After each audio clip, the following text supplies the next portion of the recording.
Malda town হলে আয়োজিত এই সভায় হাজির ছিলেন পশ্চিমবঙ্গ উচ্চ মাধ্যমিক শিক্ষা সংসদের সচিব ডক্টর প্রিয়দর্শনী মল্লিক, ডেপুটি সচিব উৎপল কুমার বিশ্বাস, উত্তরাঞ্চলের উপসচিব রাজীব বিশ্বাস সহ অন্যান্যরা।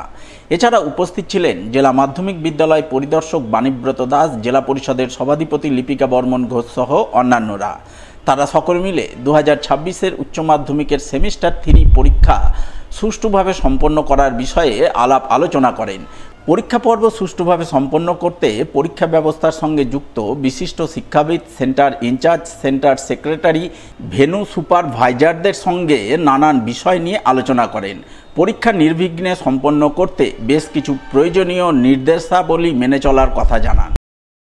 এতদিন তো বছরে একবার করে উচ্চ মাধ্যমিক হতো, এবার উচ্চ মাধ্যমিক বছরে দুবার করে হবে। একবার সেপ্টেম্বরে হচ্ছে আর প্রতি বছর মার্চে হবে, কিন্তু সামনের বছর এটা ফেব্রুয়ারিতে হবে 26-এর ইলেকশনের জন্য।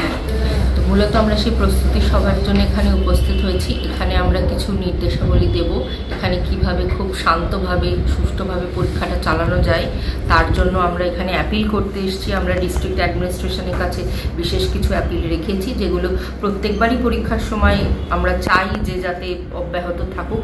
এবারও আমরা সেরকমই চাইছি।